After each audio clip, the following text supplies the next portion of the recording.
તો કેમ છો બધા? ગયા લેક્ચરમાં આપણે પર્યાવરણને લગતા પ્રશ્નો જોઈ રહ્યા હતા. એનામાં આપણે ગરીબીથી ઉદ્ભવતા પ્રશ્નો જે છે એના વિશે ચર્ચા કરી હતી. બરાબર છે કે ગરીબીથી ઉદ્ભવતા જે પ્રશ્નો છે એ કયા કયા છે? તો કે વસ્તી વધારો, આરોગ્યના પ્રશ્નો છે, રોજગારી, શિક્ષણનો અભાવ, જંગલોનો નાશ, આ દરેક વસ્તુ આપણે જોઈ ગયા છીએ. હવે આવે છે આર્થિક વિકાસથી ઉદ્ભવતા પ્રશ્નો. બરાબર છે, એટલે કે શું છે કે જો પર્યાવરણીય પ્રશ્નો શું છે તો કે જે આપણું એન્વાયરમેન્ટ છે, બરાબર છે, કે જે આપણની આજુબાજુ જે પણ છે વૃક્ષો, વનસ્પતિઓ, નદી, ઝરણા, પહાડ, પશુ પક્ષી, આ દરેક વસ્તુ, બરાબર છે, એ શું છે એન્વાયરમેન્ટમાં આવી જાય. હવે એના કારણે જે છે, બરાબર છે, એન્વાયરમેન્ટ છે તો એને નુકસાન કોણ કરે છે? બરાબર છે, તો એ આપણે જોઈ રહ્યા છીએ. તો સૌથી પહેલાં તો આપણે જોયું કે ભાઈ ગરીબી જે છે ને એ અને ઇકોનોમિક ડેવલપમેન્ટ એટલે કે આર્થિક વિકાસ, આ બે વસ્તુ એવી છે કે જે એન્વાયરમેન્ટને નુકસાન કરે છે. બરાબર છે, એમાંથી ગરીબી આપણે જોઈ ગયા હતા કે ગરીબીથી શા માટે એવું થાય છે. બરાબર છે, ગરીબીથી શા માટે પર્યાવરણીય પ્રશ્નો ઉદ્ભવે છે એ આપણે જોઈ ગયા હતા ગયા લેક્ચરમાં. હવે આજે જે જોવાનું છે એ છે કે ભાઈ આર્થિક વિકાસ એટલે કે ઇકોનોમિક ડેવલપમેન્ટ, બરાબર છે, એના કારણે કયા કયા પ્રશ્નો ઊભા થાય છે. તો સૌથી પહેલાં છે પોલ્યુશન. એ તો ખબર જ છે, બરાબર છે. આર્થિક વિકાસ કેનાથી થાય? તો કે તમે મોટી મોટી ફેક્ટરીઓ નાખો, બરાબર છે, તમે મોટી ફેક્ટરીઓ નાખો છો, બરાબર છે, અને એના કારણે જે છે તમારો આર્થિક વિકાસ થાય છે તો એ જે છે પ્રદૂષણ કરે છે. પછી અર્બનાઇઝેશન જે છે એનાથી પણ શું થાય છે? એનાથી પણ પ્રદૂષણ થાય છે. એટલે કે પર્યાવરણીય પ્રશ્નો ઊભા થાય છે. જંગલોનો વિનાશ, બરાબર છે, હવે શા માટે કરવું પડે આર્થિક વિકાસ માટે? તો કોઈ જંગલ છે, બરાબર છે, હવે તમારે ફેક્ટરી નાખવી છે, બરાબર, તો એ જંગલને તમે એટલું કાપી તો નાખશો ફેક્ટરી નાખવા માટે, તો જંગલોનો વિનાશ થાય છે. અને જમીનના ઉપયોગમાં ફેરફાર, બરાબર, એ કેવી રીતના થાય છે એ આપણે જોઈશું. સૌથી પહેલાં જોઈએ પ્રદૂષણ. બરાબર છે, પ્રદૂષણમાં શું છે? તો આવે છે હવાનું પ્રદૂષણ. શું આવે છે સૌથી પહેલાં? કે પ્રદૂષણની અંદર પણ અલગ અલગ પ્રદૂષણો, બરાબર, ખાલી હવાનું પ્રદૂષણ, જળનું પ્રદૂષણ નહીં. જો હવાનું પ્રદૂષણ છે, પાણી, જમીન, અવાજનું પ્રદૂષણ, અને હવે એક નવું પ્રદૂષણ છે એ છે પ્રકાશનું પ્રદૂષણ. બરાબર છે, શેનું પ્રદૂષણ? પ્રકાશનું પ્રદૂષણ. બરાબર છે, એટલે શું પ્રકાશનું પ્રદૂષણ? તો જો દિવસના ભાગે તો ચાલો આપણે કંઈ લાઇટ કે એની જરૂર ન હોય, બરાબર, સૂર્યનો પ્રકાશ હોય છે, પણ રાત્રિના સમયે તમે જોશો કે મોટા મોટા શહેરો હશે, બરાબર, તો એની અંદર શું હશે? એની અંદર સ્ટ્રીટ લાઇટ હોય છે, બરાબર છે, પછી રાતના સમયે ઉદ્યોગો ચાલતા હોય તો એની લાઇટ હોય છે. તો આના કારણે જે રાતનું જે નેચરલ અંધારું છે, બરાબર છે, જે નેચરલ અંધારું, બરાબર છે, એકદમ કાજળ ઘેરું આકાશ જે છે આપણને જોવા નથી મળતું, બરાબર, પણ તમને કેવું તો કે ઉજાસવાળું જોવા મળે. અમાસની રાત હોય તો એકદમ કાજળ ઘેરું આકાશ થઈ જવું જોઈએ, એકદમ સ્પષ્ટ બધા તારાઓ દેખાવા જોઈએ, બરાબર. સમજો કે ઉનાળો છે, બરાબર, તો ઉનાળાના સમયે શું હોય કે બહુ વાદળા હોય નહીં આકાશમાં. એટલે જો અમાસની રાત હોય અને ઉનાળો હોય તો આકાશ એકદમ સ્વચ્છ કાજળ ઘેરું દેખાવું જોઈએ, અને એનામાં જે તારાઓ જે છે એકદમ સ્પષ્ટ દેખાવા જોઈએ. ભલે ને પછી એ ક્ષિતિજ પણ હોય, બરાબર. જનરલી શું છે કે તમે ઉપર જોશો માથાની ઉપર તો તમને ચોક્કસ દેખાશે એમ, પણ તમે જ્યારે ક્ષિતિજ ઉપર નજર કરશો, બરાબર, ક્ષિતિજ એટલે કે જ્યાં જમીન અને આકાશ જે છે એ ભેગા મળે એવું લાગે, બરાબર, તો ક્ષિતિજ પાસે તમને જે છે ને એ ઉજાસ દેખાશે. ક્ષિતિજ પાસે ઉજાસ દેખાશે અને ત્યાં કાંઈ તારા નહીં દેખાય. એક ક્ષિતિજનો ભાગ તો ખરો જ, બરાબર, પણ એની ઉપરનો પણ થોડોક ભાગ જે છે એ ઉજાસવાળો દેખાય, એટલે ત્યાં તારાઓ ના દેખાય, બરાબર. તો આ જે છે એ શું છે? એ પ્રકાશનું પ્રદૂષણ છે, બરાબર છે, કે જેના કારણે જે નેચરલ અંધારું જે છે રાતનું એ આપણને નથી મળતું, અને એની પણ જરૂર છે, બરાબર છે. એ નેચરલ અંધારું જે છે એની પણ જરૂર છે આપણને, કારણ કે એની આપણા શરીર ઉપર અસર થાય છે. ચાલો આપણે તો આપણા ઉપર તો અસર થાય છે, પણ તમે વિચાર કરો એક વૃક્ષ છે, બરાબર છે, એક વૃક્ષ છે, બરાબર. હવે એ વૃક્ષ જે છે, બરાબર, તો એની પાસે જ જે શું છે એ સ્ટ્રીટ લાઇટ છે અહીંયા, બરાબર, વૃક્ષની પાસે જ જે છે સ્ટ્રીટ લાઇટ છે. હવે તમે વિચાર કરો, શું તમે 24 કલાક કામ કરી શકો? બરાબર, દિવસના ભાગે તો ચાલો તમે કામ કરો છો, પણ રાત્રે પણ તમને ઊંઘવા ના મળે તો, બરાબર, તમે શું 24 કલાક કામ કરી શકો? ના કરી શકો, બરાબર. હવે આ જે સ્ટ્રીટ લાઇટ છે, બરાબર છે, દિવસના ભાગે તો વૃક્ષ શું કરે છે? પ્રકાશ સંશ્લેષણ પોતાનું કામ કરે જ છે, પણ રાતના ભાગે જ્યારે આ સ્ટ્રીટ લાઇટ ચાલુ હોય છે બરાબર, ત્યારે પણ વૃક્ષના અમુક ભાગને કે જેની ઉપર આ પ્રકાશ પડતો હોય છે એ ભાગને પ્રકાશ સંશ્લેષણ કરવાની ફરજ પડે છે, એટલે ફરજિયાત કરવું પડે છે કારણ કે પ્રકાશ અવેલેબલ છે. અને આવી રીતે જે છે એ વૃક્ષના અમુક ભાગને, બરાબર, જે લાઇટની તરફ હોય એ 24 કલાક સતત કામ કરવું પડે છે. અને એના કારણે શું થાય છે કે વૃક્ષનો જે ભાગ છે એ મુરઝાઈ જાય છે, એટલે વૃક્ષ વનસ્પતિઓને પણ અસર પડે છે. બરાબર છે, સમજી લો કે એ જ વૃક્ષ છે, બરાબર. હવે અહીંયા સ્ટ્રીટ લાઇટ છે, અહીંયા કોઈ માળો બાંધીને કોઈ રહેતું હોય, બરાબર, પક્ષી માળો બાંધીને કોઈ પક્ષી રહેતું હોય તો એને પણ એ લાઇટના કારણે તકલીફ પડે. નીચે કોઈ સૂતું હોય પ્રાણી, એને પણ તકલીફ પડે. તો આ પ્રકાશનું પ્રદૂષણ છે, એ આપણે પછી જોઈશું. હવે હવાનું પ્રદૂષણ શું કહે છે કે વાહન વ્યવહાર તેમજ ઔદ્યોગિક ક્રિયાઓથી હવામાં કાર્બન ડાયોક્સાઇડ, સલ્ફર તેમજ નાઇટ્રોજનના ઓક્સાઇડ, અપૂર્ણ દહન થયેલા કાર્બોદિત પદાર્થો, CFC એટલે કે ક્લોરોફ્લોરોકાર્બન, ધૂળ, શીશુ, આ શીશુ નહીં, બરાબર છે, આ શીશુ ખોટું લખેલું છે, શીશુ આવશે, બરાબર. શીશુ એટલે લેડ, બરાબર, ભારે ધાતુ છે અને ઝેરી છે. ધાતુના રજકણો વગેરે પ્રદૂષકો દિવસે દિવસે વધુ માત્રામાં છોડવામાં આવે છે. ભારતમાં દિલ્હી, મુંબઈ, કોલકાતા, વડોદરા, અમદાવાદ જેવા શહેરોમાં આવા પ્રદૂષકોનું પ્રમાણ વધારે છે, કારણ કે એ શું છે, સિટી એરિયા છે અને ત્યાં ઉદ્યોગો વધારે હોય, વાહનો વધારે હોય તો પ્રદૂષણ પણ વધારે હોય, બરાબર. અને આવા બધા સલ્ફર અને નાઇટ્રોજન ઓક્સાઇડના એસિડિક વર્ષના કારણે એસિડિક વરસાદ થાય છે અને કાર્બન ડાયોક્સાઇડ ગ્રીન હાઉસ માટે જવાબદાર છે, બરાબર. એસિડિક વરસાદ તમને ખબર હશે, જો સલ્ફર ડાયોક્સાઇડ છે, બરાબર છે, એની અંદર તમે પાણી ભેળવો એટલે તૈયાર થાય H2SO4 એટલે કે એસિડ. હવે SO2 તો વાતાવરણમાં હોય જ છે, જ્યારે વરસાદનું પાણી પડે છે ત્યારે એની અંદર મિક્સ થઈને H2SO4 જેવો એસિડ બનાવે છે.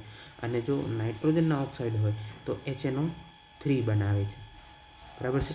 તો આ વસ્તુ જે છે એના કારણે શું થાય છે તો કે જ્યારે તળાવ હોય, બરાબર છે, કોઈ સરોવર હોય, કોઈ તળાવ હોય, નદી હોય, એની અંદર જ્યારે આ એસિડ વરસાદ પડે છે ત્યારે એની અંદર જે માછલીઓ રહેતી હોય છે, બરાબર છે, એ માછલીઓ જે છે પછી કોઈ બીજા કોઈ જીવ જળચર હોય, બરાબર, એ રહેતા હોય તો એના કારણે એમના જીવનને ખતરો ઊભો થાય છે, બરાબર. કારણ કે એસિડમાં તો કોઈ રહી ન શકે. તમે જ વિચાર કરો, એસિડ સરોવર છે, બરાબર, એની ઉપર એસિડ વરસાદ થાય, તળાવની ઉપર એસિડ વરસાદ થાય, તેનું પાણી એસિડિક થઈ જાય. તળાવનું પાણી જેવું એસિડિક થાય તરત એની અંદર રહેતા જે નાના નાના જીવજંતુઓ એ મરવાનું ચાલુ થઈ જાય, બરાબર છે. જે સહી ન શકે એસિડ વરસાદને એ મરી જાય. અને એ મરી જાય પછી જે માછલીઓ જે છે, જે એની નાના નાના જીવો પર નભે છે કે બીજા જે મોટા જળચર હોય તો એ લોકો પણ પછી ધીમે ધીમે મરી જાય, બરાબર, કારણ કે એમને ખોરાક ન મળે એટલે. તો આ જે છે એ પ્રાણી સૃષ્ટિ ઉપર તો અસર કરે જ છે, પણ જે મહત્ત્વના આપણા સ્થાપત્યો છે, બરાબર છે, તાજમહેલ છે વગેરે વગેરે જેવા, તો એની ઉપરનો જે આરસ પહાડ છે એને પણ શું કરે છે એસિડ વરસાદ કોતરી નાખે છે, એટલે કે જેને કહેવાય ને કે એનું ડિગ્રેડેશન કરે છે. એટલે જો આરસ પહાડ કેવો આવો એકદમ સફેદ દેખાવો જોઈએ, બરાબર છે, પણ એની જગ્યાએ કેવો દેખાય છે, ક્યારેક કાળો ને ક્યારેક પીળો દેખાય છે, બરાબર. તો એ એસિડ વરસાદના કારણે. પછી આવે છે પાણીનું પ્રદૂષણ. શહેરો અને કારખાનાનો ગંદો તેમજ ઝેરી કચરો નદી, તળાવ, સરોવરમાં ઠાલવવાથી પાણીનું પ્રદૂષણ થાય છે. ગંગા નદી અને સાબરમતી નદીનું પાણી, ગંગા અને સાબરમતી નદીનું જે પ્રદૂષણ છે તેનો જીવંત દાખલો છે. હવે તમે કદાચ માનશો નહીં, પણ જે દિલ્હી છે, બરાબર છે, હવે દિલ્હીમાંથી એક નદી પસાર થાય છે, બરાબર. સમજી લો કે આ દિલ્હીનો વિસ્તાર છે, બરાબર છે, આ છે દિલ્હી, બરાબર છે, સમજી લો દિલ્હી છે, બરાબર. અને એની વચ્ચેથી જે છે એ નદી પસાર થાય છે, બરાબર છે. આ શું છે,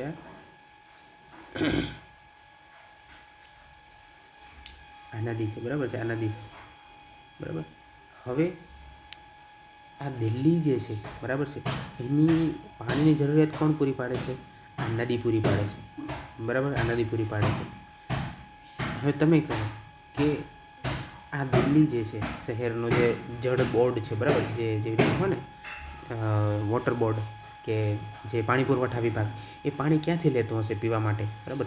પીવા માટે જે દિલ્હીના વાસીઓ છે એને પીવા માટે જે પાણી જે છે એ ક્યાંથી લેવું પડે તો કે નદીમાંથી લેવું પડે. હવે તમે કહો નદીના કયા છેડેથી પાણી લેશે? આ વચલા છેડેથી, નીચલા છેડેથી કે ઉપલા છેડેથી? તમે વિચાર કરીને કહો. ધારો કે નદી જે છે એ કેવી રીતે વહી રહી છે? આ દિશામાં વહી રહી છે, બરાબર, નીચેની તરફ વહી રહી છે. તો તમે માનશો નહીં કે જે પાણી પુરવઠા વિભાગ છે દિલ્હીનો, એ પાણી જે છે ક્યાંથી લે છે? કે જ્યારે નદી શરૂ થાય છે ને ત્યારે પાણી ત્યાંથી લે છે, બરાબર. એનું કારણ શું?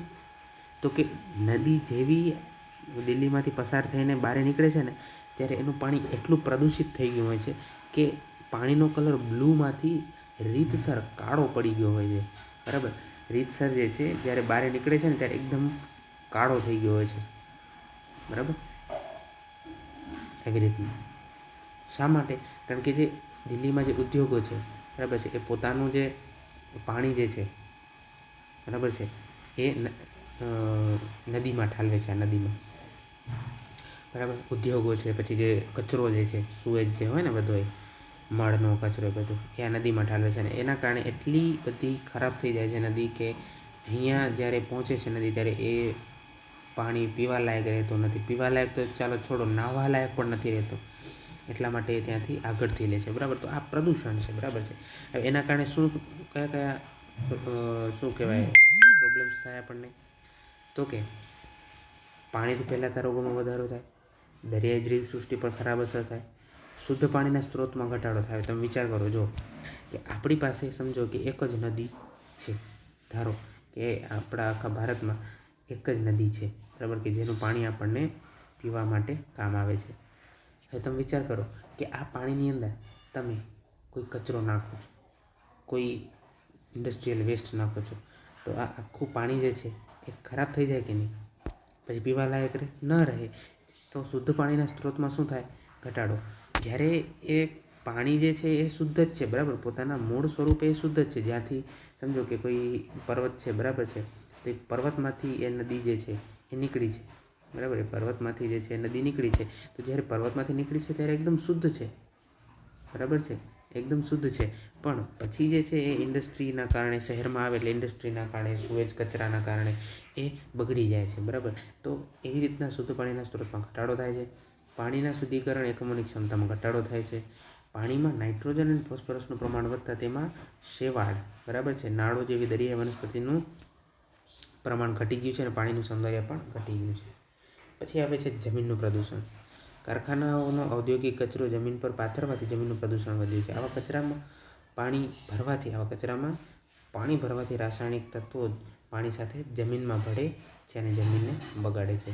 વધુ પડતા ચારણ, રાસાયણિક ખાતરના ઉપયોગ, જંતુનાશકોના ઉપયોગથી જમીનનું પ્રદૂષણ થાય છે. વધુ પડતી સિંચાઈને કારણે જમીનમાં ખારાશ અને વોટર લોગિંગ જેવા પ્રશ્નો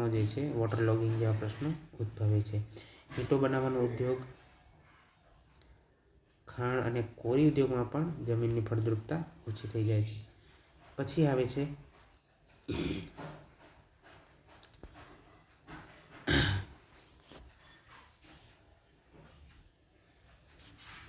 જમીનનું પ્રદૂષણ થઈ ગયું. અવાજનું પ્રદૂષણ. અવાજના પ્રદૂષણમાં છે કે શહેરીકરણના લીધે વસ્તીમાં ગીચતા તેમજ વાહન વ્યવહારો વધવાથી ઘોંઘાટ કે અવાજનું પ્રદૂષણ અસ્તિત્વમાં આવ્યું છે. જો ઘોંઘાટની માત્રા 60 ડેસિબલથી વધારે હોય, બરાબર છે, અવાજ જે છે એ શેનામાં માપવામાં આવે છે? ડેસિબલમાં, બરાબર છે. તો શું થાય? 60 ડેસિબલથી વધારે હોય તો શાંતિ ભંગ થાય, વાતચીતમાં ખલેલ પહોંચે, કાયમી બહેરાશ આવી શકે છે, કાર્યદક્ષતા એટલે કે એફિશિયન્સીમાં ઘટાડો થાય, ચીડિયાપણું જેવી મુશ્કેલીઓ પેદા થાય છે.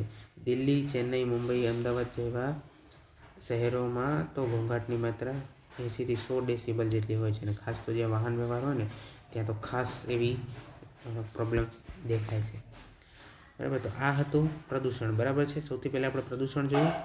હવે જોઈશું શહેરીકરણ, કે ભાઈ શહેરીકરણ જે છે કેવી રીતે અહીંયા ભાગ ભજવે છે. તો કે ભાઈ નોકરી અને સુવિધાની શોધમાં ગ્રામીણ પ્રજા શહેર તરફ આકર્ષાય છે. પરિણામે શહેરની વસ્તી ઝડપથી વધે છે અને ગામડાઓ નાશ પામતા જાય છે. શહેરમાં પ્રાપ્ય સુવિધા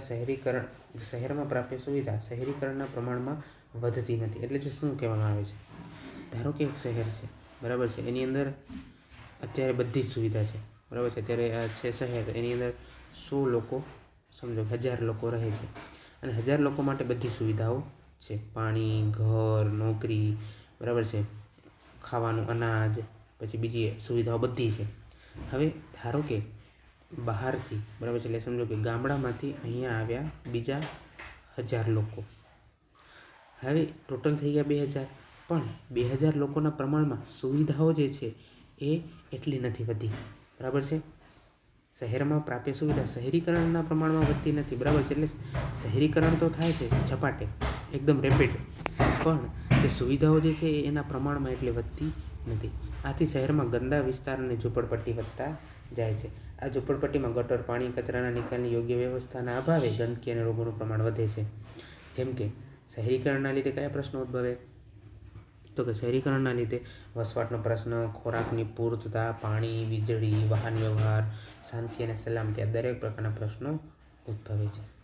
પછી છે જંગલોનો વિનાશ. આર્થિક વિકાસના પગલે જંગલોને પણ ધીરે ધીરે નાશ થઈ રહ્યો છે. જંગલની પેદાશોમાંથી મળતી આવકના પ્રલોભનથી જંગલોનો વધારે પડતો ઉપયોગ થતાં જંગલોનો વિનાશ નોંધાયો છે. જંગલોના વિનાશને કારણે નીચેના પ્રશ્નો પેદા થાય છે. જંગલી પેદાશો જેવી કે ઇમારતી લાકડું, બળતણ માટે લાકડું, પશુ માટે ઘાસચારાની તંગી ઊભી થાય. જંગલોના નાશથી વન્યસૃષ્ટિ ભયમાં મુકાય. જંગલો કપાતા નદી, તળાવ, સરોવરમાં કાપનું પ્રમાણ પણ વધી છે. દક્ષિણ ભારતમાં તો જંગલો કપાતા વરસાદ અનિયમિત થઈ ગયો છે, વિચાર કરો. પછી જમીનના ઉપયોગમાં ફેરફાર. ઔદ્યોગિક વિકાસ થતાં ખેતીલાયક જમીનમાં વસવાટ કે કારખાના ઊભા થયા, જેથી જમીનની અછત ઊભી થાય છે. જંગલની જે જમીન છે એનું ધીરે ધીરે ખેતીની જમીનમાં રૂપાંતર થવા લાગ્યું છે, જેથી જંગલો ઓછા થતા જાય છે. ઈંટો બનાવતા ઉદ્યોગોએ સપાટીની ફળદ્રુપ જમીન વાપરવાનું ચાલુ રાખતા ફળદ્રુપ જમીન ઘટી છે. કુદરતી સંપત્તિ, ધાતુ, કોલસો વગેરે માટે ખાણો બનતા જમીનના ઉપયોગના પ્રકારો પણ બદલાયા છે. આર્થિક ઉત્પાદન વધારવા ખેતીમાં રોકડિયા પાકો લેવાનો સિલસિલો ચાલે છે, જે જમીનના સમતોલ ઉપયોગ માટે હાનિકર્તા છે. હવે આવતા લેક્ચરમાં આપણે જોશું કે જનજાગૃતિ અને તેની જરૂરિયાત જે છે એ શું છે, બરાબર. તો આજે આપણે શું જોયું? તો કે આજે આપણે જોયું કે આર્થિક વિકાસથી ઉદ્ભવતા પ્રશ્નો, બરાબર છે.